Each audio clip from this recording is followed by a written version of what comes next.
위로와 이런 제목으로 이 참 어수선하고 불안한 이 전국에 같이 위로받고 은혜 받았으면 좋겠습니다.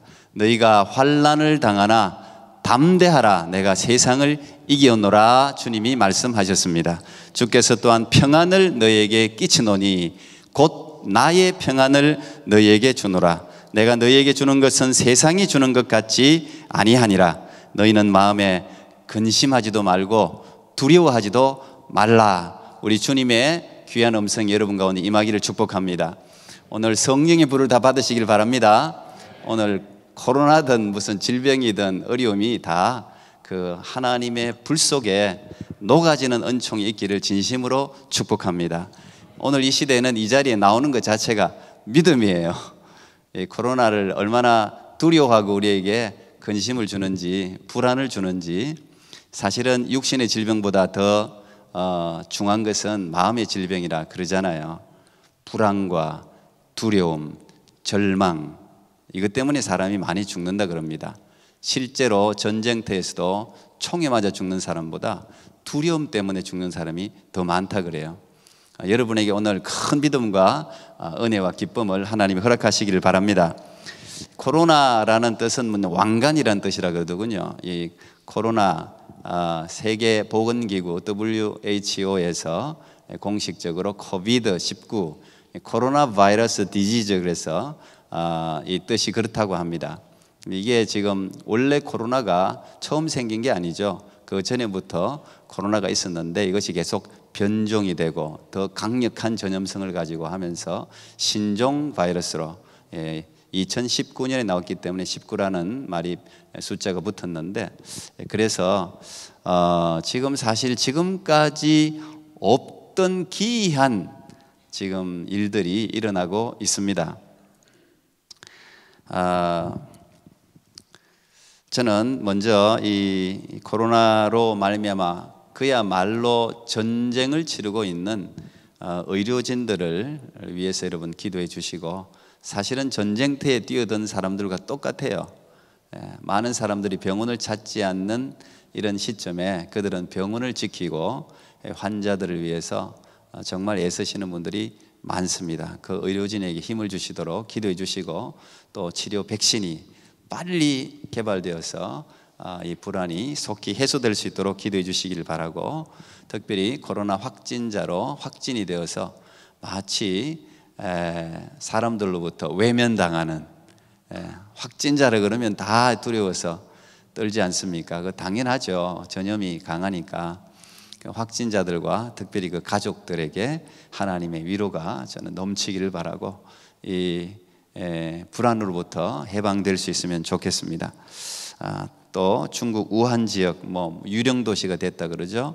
그런데 한국도 대구 경북 지역이 지금 말할 수 없는 고통을 겪고 있습니다. 병상도 부족할 뿐 아니라 사람들이 밖을 나가지 못하고 거리가 한산해졌습니다. 그들 가운데도 하나님의 위로가 있으면 좋겠고, 저는 또 생각되기를 이 대구 경북 지역이 사람들의 기도가 필요하구나, 이런 생각도 언뜻 들더라고요. 지금 많은 사람들이 특별히 한국을 위해서 기도하지만 대구 경북 지역을 위해서 확진자가 4,000명 가까이 거기서 다 나왔다 그러잖아요. 그래서 막 기도를 이렇게 하는 게, 한국의 8도 중에 대구 지역이 이 복음화율이 굉장히 낮습니다. 불상, 불교, 절 이런 게 강하고 유교가 강하고, 그래서 하나님이 기도가 필요하구나, 이 참 어려움을 통해서 수많은 세계 각지에 사람들의 기도가 필요하구나, 이런 생각이 들었습니다. 중국 우한도 마찬가지입니다. 중국도 많은 사람들의 특별히 관심과 기도가 필요한 나라구나, 그런 생각이 들어요. 이탈리아, 이란 다 마찬가지입니다. 이런 걸 통해서 우리가 긍휼히 여기는 마음, 그 나라를 위해서 기도할 때 하나님이 우리가 생각하지도 못한 이 일이 앞으로 어떻게 전개될지에 대해서는 미지입니다. 퀘스천이에요. 몰라요. 그러나 우리는 하나님을 믿는 사람이니까 그냥 기도하면 하나님께서 이 코로나 바이러스를 통해서도 어떻게 역사하실지 모르지만 하나님의 선한 뜻이 반드시 이루어질 줄 믿습니다. 지금은 그래서 다 힘을 함께 모아야 될 때예요. 힘을 함께 정치인, 종교인, 과학자, 의학자, 교육자 할 것 없이 지금은 어쨌든 간에 우리에게 닥쳐진 이 당면한 문제에 대해서 현실을 직시하면서, 그러나 서로 영역을 인정하면서 힘을 모아서 이것을 잘 극복했으면 좋겠습니다. 저는 무엇보다 이 코로나 바이러스라는 사실은 지금까지 계속 전염병이 있어 왔지 않습니까? 그런데 이번에 거의 초유의 사태라고 볼 수 있습니다. 한국 직항 노선도 없어질 뿐 아니라 한국은 특별히 주일 예배조차 성전문을 닫는 이런 안타까운 일이 일어났습니다. 6.25 전쟁 때도요, 주일 예배 쉰 적 없습니다. 그 전쟁통에서도 믿음의 사람들이 모여서 함께 예배드렸는데, 이 전염성 강한 이 코로나 바이러스가 교회 문을 결국 닫게 만들었습니다. 이것은 국가 정책이기도 하고, 또 지금의 엄중한 상황이 교회 지도자들이 기도하고 의논해서 신중하게 결정한 결정이겠지만, 상당히 참 안타까운 그런 일이 아닐 수가 없습니다. 지금 요즘 인터넷상에는 어떤 이런 글들도 돌고 있던데요, 마치 구약시대 성전문을 닫았던, 말라기에 보면 하나님이 너희들이 드리는 그 형식적인 제사가 내가 지겹다, 너희들이 드리는 그 형식적인 제물에 내가 질렸다, 누가 성전문을 좀 닫아줬으면 좋겠다, 이런 이제 한탄이 말라기에 나옵니다. 그러면서 구약이 정말 끝이 나버려요. 그리고 400년 동안이나 암흑기가 도래했습니다. 그래서 어쩌면 우리가 지금의 이 코로나 바이러스를 통해서 사회적으로 당연히 자연스러운 조치일 수도 있지만, 영적으로 우리의 제사, 우리의 예배, 우리의 신앙과 삶을 돌아보라는 하나님의 경고는 아닌가 하는 글이 돌아다니고 있더라고요. 저는 일정 부분 공감해요. 하나님께서 그 수없이 많은 수많은 대형교회, 화려한 교회들 다 와서 예배를 드리는데, 하나님이 그 예배 가운데 한 번 더, 그것이 싫다 이렇게 단정적으로 이야기할 수는 없지만, 한 번 더 너희들의 예배 드리는 자세를 한번 돌아봐라. 그래서 지금 간절한, 정말 교회만이 그들 삶의 중심이었던 분들은 눈물을 흘리면서 온라인 예배를 드리고, 또는 교회 근처까지 와서 닫혀진 교회 문을 바라보면서 안타까운 마음으로 밖에서 기도하고 예배한다 그러잖아요. 그런 분들에게는 다시 한번 이 예배의 소중함을, 또한 형식적으로 혹은 정말 하나님의 살아계심 가운데 들어가지 못하고 어떤 습관적으로 드리던 그 우리의 종교의 행태, 믿음의 행태는 한 번 더 돌아보면서, 우리가 교회 안에서 예배 드리는 것이 특별한 하나님의 은혜였구나, 그런 것들을 돌아보는 그런 계기가 되어야 되지 않을까 생각합니다. 많은 사람들이 위기라고 하지만 언제나 위기의 양면, 위기의 반대편에는 기회가 있었습니다. 위기는 어떻게 다스리느냐에 따라서 그것은 패망이 될 수도 있고, 그것은 다시 더 앞으로 나아가는 전진의 기회도 될 수 있어요. 오늘 이 코로나 바이러스 통해서 우리 개인에게, 또 우리 가정적으로, 국가적으로 저는 이 위기가 기회가 되어지기를 하나님 앞에 간절히 바랍니다. 특별히 하나님을 믿는 우리에게는 절망이란 있을 수 없습니다. 절망이라는 생각을 가졌어도 안 됩니다. 하나님이 하늘 문을 닫지 않은 이상은 우리에게 절망은 없어요.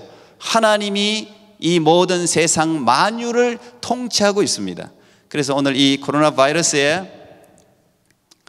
역대하 7장 13절 14절에 보니까 솔로몬이 성전을 봉헌하면서 드렸던 기도입니다.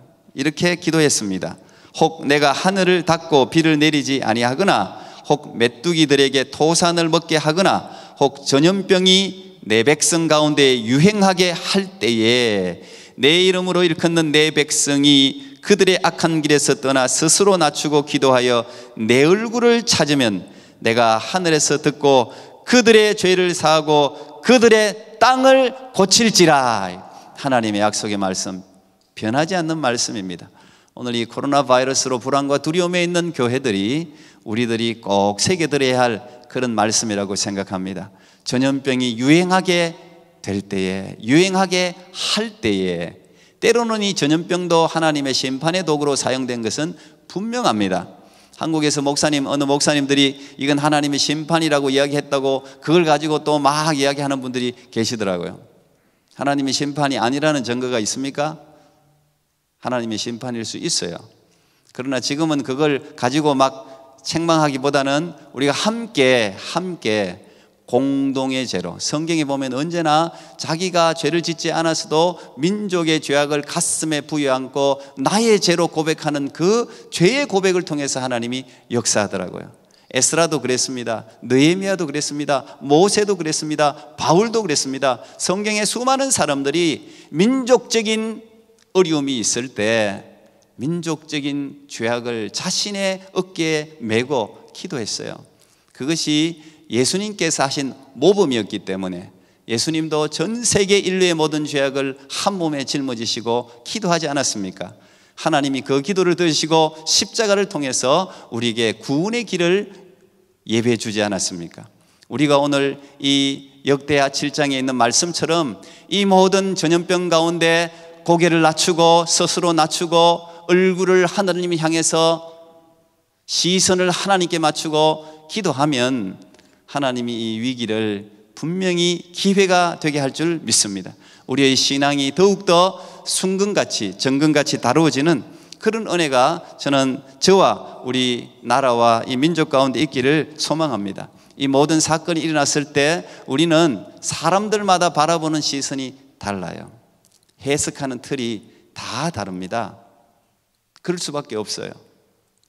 근데 어쨌든 우리는 이 모든 어려움들, 우리 삶에 일어나는 모든 사건들을 유물론적인 해석을 할 것인가, 유신론적인 해석을 할 것인가, 우리가 선택해야 돼요. 하나님이 없는 사람은 하나님을 절대 그 요인으로 생각하지 않습니다. 그러나 우리 하나님을 믿는 백성은 우리 사건에 일어나는 참새 한 마리도 그냥 떨어지는 법이 없다고 우리가 말하면서 이 엄청난 사건에 하나님이 없다고 말하는 것도 이상한 거 아닙니까? 분명히 이 모든 것들을 통해서 하나님 우리에게 주시는 메시지가 있는 것이죠. 코로나 바이러스가 우리에게 분명하게 전달하는 것은 인간의 연약함과 한계입니다. 이런 자연재해가 일어날 때마다 아무리 강대한 미국이든 러시아든 어떤 나라든 간에 대통령이 해결할 수 없는 일들을 우리가 지금까지 얼마나 많이 봤습니까? 지진, 해일, 홍수, 전염병. 하나님은 이런 일들을 통해서 인간의 위치를 다시 한번 기억하게 하는 거예요. 너는 흙이니 흙으로 돌아갈지어다. 우리가 장례식마다 하관식 때마다 이야기하는 거죠. 너 자신을 알아라는 거예요. 네 위치를 알아라는 거예요. 네가 누구인지를 알아라는 거죠. 그 말은 뭡니까? 너를 만든 창조주에 대한 새로운 시각을 다시 가지라는 거 아니겠어요? 저는 오늘 이 시대에 모든 교회들이, 특별히 크리스찬들이 이 코로나 바이러스에 너무 놀라가지고 영적인 감각을 상실하지 않았으면 좋겠어요. 불가피한 결정이었다 해도 전 참 한국교회가 주일 예배와 모든 예배를 닫은 것에 대해서는 개인적으로 상당히 안타깝게 생각합니다. 난 좀 더 신중했어야 된다고 생각해요. 그렇다고 뭐 또 집단적인 전염인데 그걸 무조건 하자 뭐 이렇게 말할 수는 없지만 이것이 앞으로 어떤 영향력을 미칠 것에 대해서 적어도 총회 임원들은 깊이 고민을 했어야 돼요.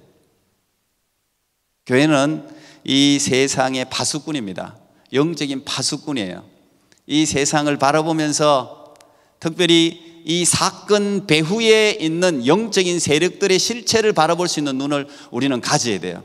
그리고 그것을 교회가 세상을 향해서 외쳐야 돼요. 두려워하지 마라. 모든 믿음의 선지자들은 그걸 외치지 않았습니까? 너희들이 보이는 것 때문에 두려워하지 말라는 거잖아요. 보이는 실체는 실체가 아니라는 거 아닙니까? 이 모든 것을 다스리고 통치하시는 그 하나님에 대해서 우리가 다시 한번 생각할 수 있는 그런 기회가 되기를 축복합니다. 저는 오늘 이 사건을 통해서 이 코로나 사건도 한번 같이 생각해 보려고 합니다. 지금 이스라엘 백성들은 홍해를 건너서 지금 마라라는 곳까지 왔어요. 이 마라라는 것은 물론 쓰다는 뜻을 가지고 있죠. 지금 저 홍해를 건너서 마라까지는 약 75km 정도 됩니다.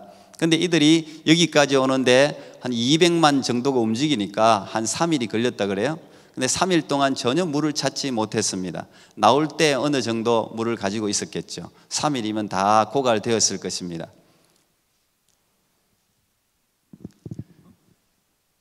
그리고 이 마라를 지나면 엘림입니다. 엘림은 마라에서 10km만 더 가면 돼요. 근데 하나님이 홍해를 건너서 마라까지 인도하고 이 마라에서 오늘 보니까 그들을 시험할세 이렇게 나옵니다. 마라는 하나님이 그들을 시험하는 장소였어요. 언제나 우리는 엘림을 만나기 전에 마라라는 곳을 먼저 거치게 돼 있어요. 항상. 근데 이 마라라는 곳은 우리가 영적으로 레슨을 받는 장소고 또 하나님께 부르짖어야 통과할 수 있는 그런 장소입니다. 쓴물이 나는 곳이에요. 인생의 쓴맛도 이게 맛보면 이게 참 보통이 아니죠. 이게 보통이 아닙니다. 참 어려운 거예요. 이게 어느 정도 어렵냐? 홍해를 건널 때 오늘 여러분 본문 앞에는 어떤 사건이 등장합니까? 홍해 도화 사건이 등장합니다. 홍해 도화 사건이 어떤 사건입니까? 이스라엘 역사적인 자부심 사건입니다. 지금까지도 유대인들이 자랑하는 사건입니다. 그리고 지금 오늘 여기에 있는 이 무리들은 그 사건을 직접 체험한 사람들이에요. 3일 전에 지금 홍해를 건넌 사람들이에요. 10년, 20년, 100년이 지나서 홍해의 사건을 듣고 있는 사람들이 아니에요. 그들이 바다를 밟았어요. 그리고 너무나 감격이 되어서 바다를 건너서 미리암을 중심으로 앞에 찬양을 하지 않습니까? 엄청난 찬양이죠. 정말 영혼이 그냥 이런 찬양은 그냥 우리가 마음속에 은혜를 받으면 찬양이 그냥 앉아서 나오는 게 아니에요. 이건 그냥 마음 콕 전심으로 춤을 추면서 쏘고 추며 춤추며 찬양했다고 성경은 우리에게 이야기하잖아요. 당연하죠. 그 주인공들입니다. 저는 이 성지순례를 하면서 이스라엘에서 이집트까지 이 사막을 건너가면서 정말 모래밖에 없는 사막을 보면서 지금은 이제 그것도 통제됐습니다. 길이 하나밖에 없었는데 지난번 한번 테러를 당했잖아요. 그 테러 사건 때문에 이거는 뭐 갈 데가 없어요. 길이 하나밖에 없으니까. 제가 그걸 보면서 성경을 다시 한번 생각해 보게 되었습니다. 우리는 이스라엘 백성들이 맨날 원망하고 불평하고 그래서 이스라엘 사람들 이 사람들 참 믿음도 없고 어떻게 이렇게 금방 하나님을 배신하냐고 이렇게 우리가 생각하기 쉽잖아요. 그런데 그렇지 않더라고요. 제가 광야 가니까 여러분 3일도 찾기 힘들걸요. 한 반나절만 지나면 원망이 나오고 절망이 눈앞이 캄캄합니다. 여러분 그 모래바람이 막 불고 앞에 아무것도 안 보여요. 그 자체로 두려운 곳이에요. 죽음의 땅이에요. 이해가 되더라고. 이해가. 야, 이 불만, 불평, 원망할 수밖에 없었겠다. 이게 이 사람들이 뭐 특별히 우리보다 못나서 그런 게 아니라 이게 우리의 모습이구나 하는 생각을 제가 그 사막을 보면서 하게 되었습니다. 실제로 그럴 겁니다. 이들이 홍해를 건넌 후에 3일 동안 그래도 아무 말이 없었어요. 참 3일이 중요한가 봐요. 작심 3일이라고 진짜 3일은 참았던 것 같아요. 그래도 금방 홍해를 건넜잖아요. 금방 춤을 추면서 하나님을 찬양했잖아요. 하나님은 살아계신 분이라고 막 노래를 불렀잖아요. 어떻게 금방 그리 바뀔 수 있겠어요? 3일은 참은 거예요. 그런데 마라에 도착했는데 드디어 그들이 그리던 물이 보이는 거죠. 근데 그 물을 마셨더니 쓴 물이에요. 그 마라라는 곳은 바다의 해면과 높이가 같기 때문에 거기에 바닷물이 다 바닷물, 쓴물, 그보다 바다보다 가장 최악의 물이에요. 마라의 물은. 그러니 그걸 뭐 웬만하면 마시죠. 웬만하면 고갈이 있는데 도저히 마실 수 없는 물이에요. 그러니까 거기서 뭐가 나옵니까? 원망이 나옵니다. 원망. 자, 이게 참 중요합니다. 오늘 이 본문이 굉장히 중요해요. 왜? 홍해를 건넌 후에 38년, 정확하게는 38년 정도 되죠. 그 광야 생활을 하면서 이들이 처음 묵었던 곳이에요. 처음 정착했던 곳이에요. 뭐든지 처음이 중요해요. 처음에 어떻게 반응하느냐가 그 다음 행동을 결정해 버려요. 굉장히 중요하더라고요. 처음 신발끈 묶는 것도 중요하고, 하여튼 첫 걸음이 중요해요. 처음 결심이 중요해요. 첫 행동이 중요해요. 근데 이 3일 동안 어쨌든 이들이 참다 왔는데, 마라의 쓴맛을 보고, 인생의 쓴맛을 보고, 모든 인생들은 어떤 사건을 만날 때 두 가지 반응이 나오게 돼 있어요. 오늘 두 가지 반응이 여기 다 등장해요. 첫 번째는 이 회중들의 반응입니다. 원망이에요. 두 번째는 모세의 행동입니다. 모세는 하나님께 부르짖었어요. 우리는 이 두 가지 중에 하나로 반응할 수 있어요. 여러분 인생에도 인생의 쓴맛을 볼 때가 있지 않습니까? 고난과 어려움과 장벽에 부딪힐 때가 있잖아요. 하나님을 믿는다고 하면서 참다 그래 내가 이전에 하나님을 만난 기억이 있기 때문에 하나님은 살아계시다고 하지만, 하나님의 살아계신 존재를 망각하게 만들 정도의 어려움을 우리는 만납니다. 오늘 이 어려움은 홍해의 그 엄청난 사건을 잊어버릴 정도의 어려움이에요. 우리에게 오는 현실은 결코 그렇게 만만치 않습니다. 고난도, 질병도, 관계도, 모든 게 하나하나 만만한 게 사실 현실에 없어요. 그런데 이 현실 가운데서 무엇을 선택할 것인가는 여러분이 결정해야 되는 거예요. 이 사건을 만났을 때, 마라를 만났을 때 어떤 결정을 해야 될 것인가가 중요해요. 회중들은 자기의 본능적인 반응을 보였어요. 본능적으로 행동했어요. 하나님이 우리에게 주신 것은 뭡니까? 이성입니다. 통제할 수 있는 능력이에요. 절제예요. 성령의 열매에 절제가 있는 거예요. 셀프 컨트롤 할 수 있어요. 그런데 사람은 어려움을 만나면 본능적으로 행동하게 되어 있어요. 본능적으로. 그래서 본능을 훈련시키지 않는 이상은 본능대로 나오게 되어 있어요. 그래서 매일같이 본능을 훈련시켜야 됩니다. 기도원 300용사도 본능에 대한 훈련이었잖아요. 본능에 대한 훈련. 근데 그때 본능을 따라, 육신을 따라 행동하는 것이 아니라 자기의 육신의 생각에 통제를 주고, 인간은 할 수 있어요. 통제를 주고 절제를 주고, 하나님이 주신 생각의 기능을 통해서 하나님을 생각하는, 이게 여러분 훈련되기를 축복합니다. 오늘 이 회중들이 이게 훈련되지 않아서 첫 마디를 잘못해버렸어요. 첫 마디를 그냥 원망과 불평을 내뱉어버렸어요. 여러분 오늘 본문 읽었는데요, 그 다음 여러분 16장 읽어보세요. 바로 또 어려움을 만나는데 원망과 불평이 이제는 이들에게 습관이 됩니다.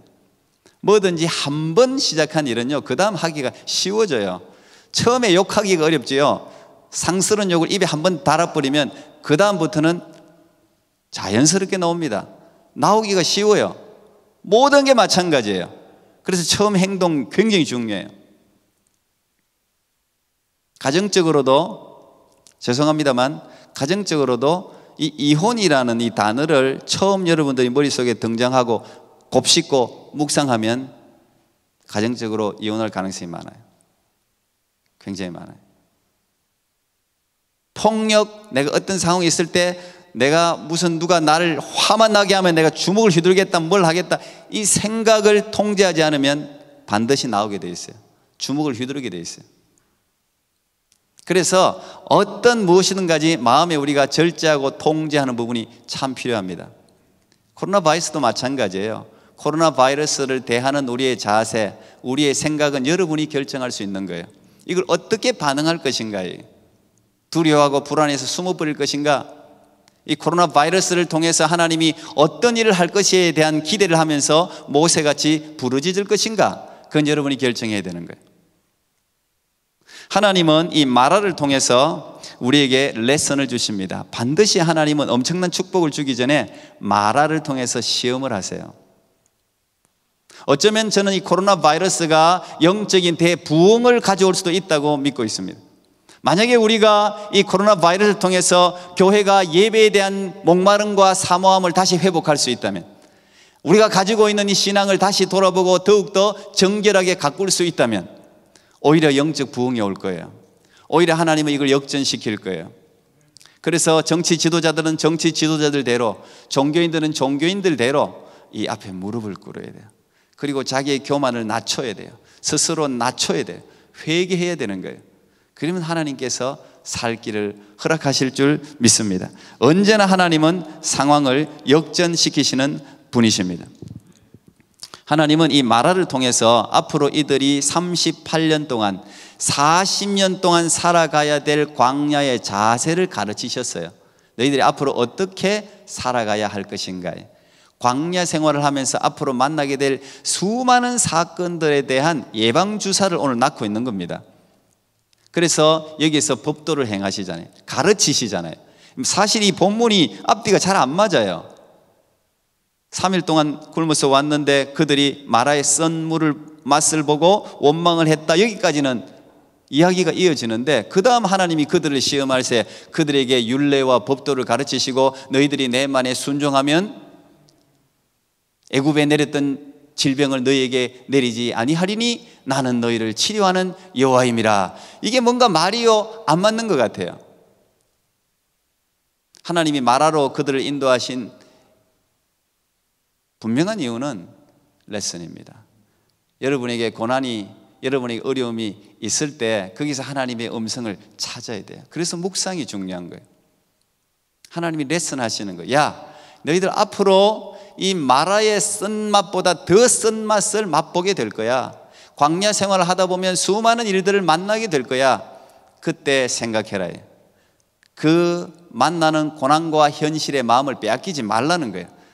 그때 시선을 하나님께로 맞추라는 거예요. 율례와 법도 기억하라는 거예요. 그 하나님의 율례와 법도에 순종하면 내가 모든 이 질병뿐 아니라 우리에게 만나는 모든 문제들 치워주겠다는 거 아닙니까? 나는 너희를 치료하는 여호와 라파라는 히브리어 단어가 의사, 고치는 분 이런 뜻이잖아요. 나는 너희를 고치는 의사다 이 말이에요. 지금 의사가 얼마나 중요합니까? 지금 의료진이요 얼마나 중요합니까?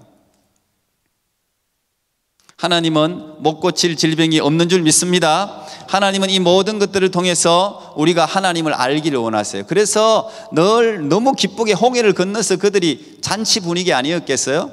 홍해를 건넜으니 그들이 두려워하던 애굽의 모든 군사들이 홍해에 수장되는 것을 그들의 눈으로 목도했으니까 두려울 게 없어요. 이제 가장 강력한 군대를 하나님이 무찔렀어요. 뭐가 두렵겠습니까? 승승장구죠. 대로가 활짝 열렸어요.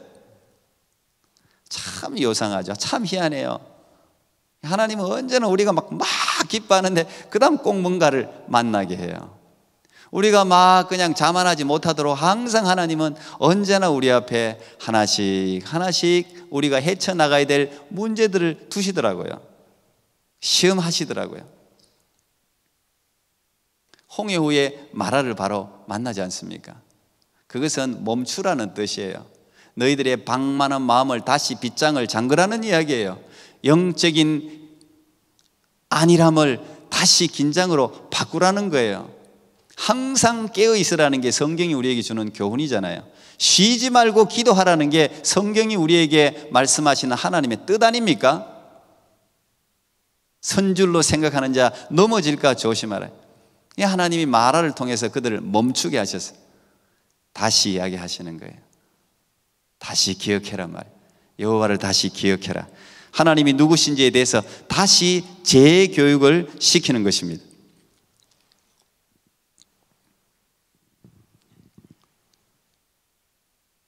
하나님은 우리가 하나님이 누구신지를 알기를 원하세요. 거기 하나님은 관심을 가지고 계십니다.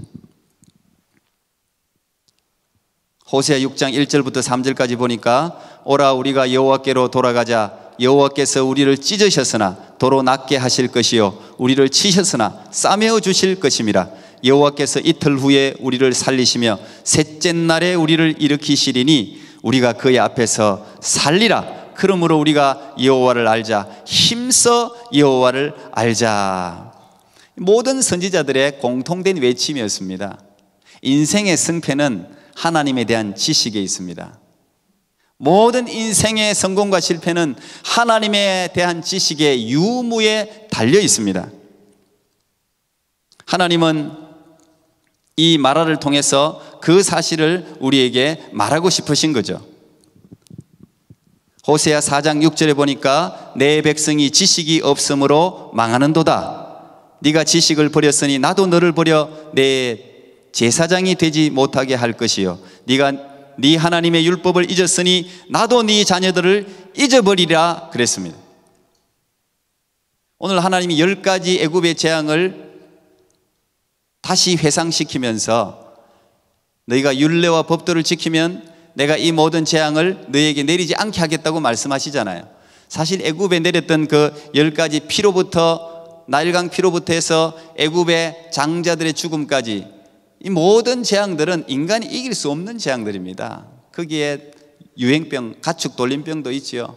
근데 참 놀랍죠. 그 애굽의 재앙들이 내릴 때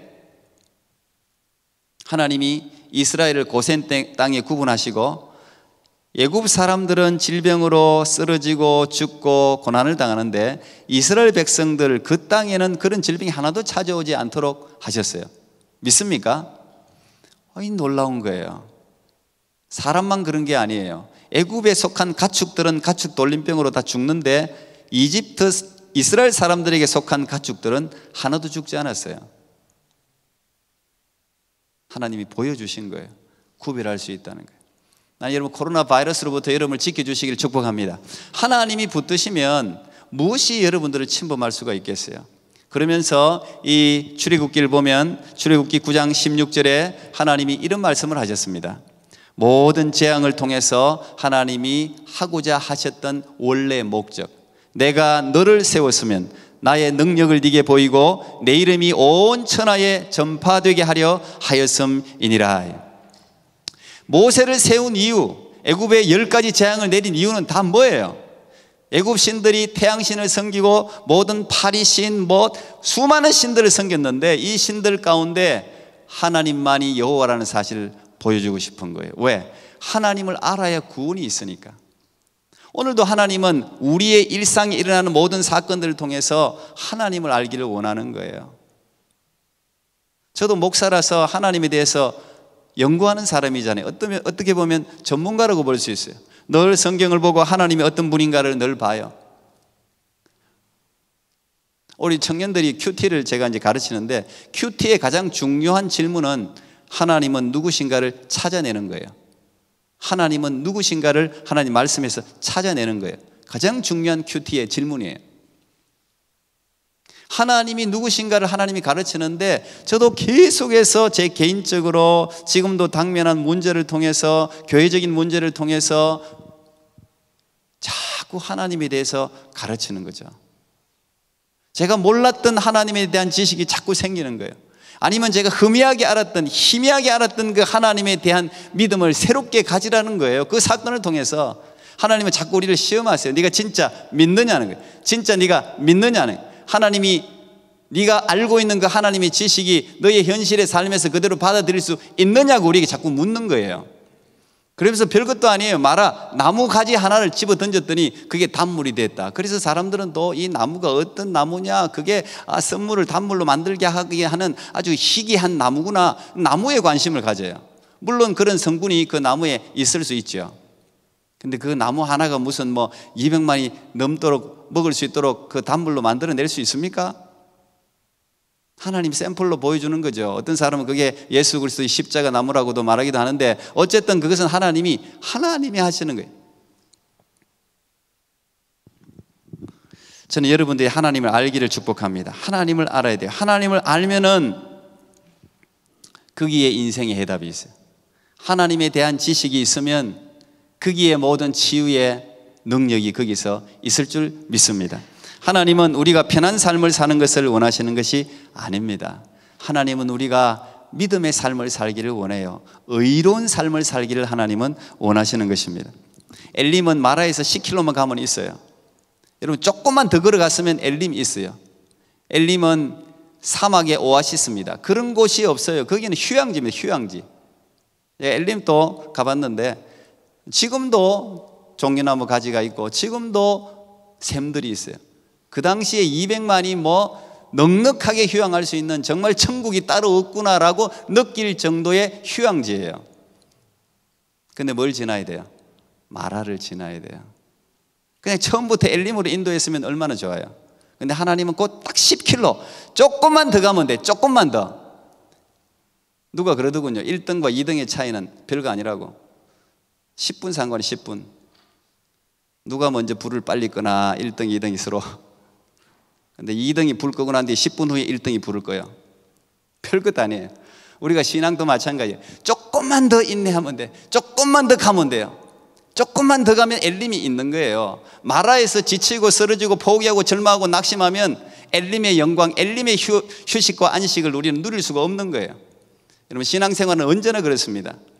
여러분, 하나님의 살아계심을 믿으시기 바랍니다. 하나님은 여러분을 사랑하는 자, 하나님은 여러분을 치유하는 자, 나는 너희를 치유하는 여호와. 하나님은 모든 질병, 못 고칠 질병이 없고 코로나 바이러스뿐 아니라 어떤 바이러스도 하나님은 고치십니다. 하나님 우리를 살리시는 분이신 줄 믿습니다. 그 믿음으로 계속 조금만 더 전진해서 엘림의 영광을 누리시는 여러분 모두가 되기를 축복합니다. 기도하겠습니다.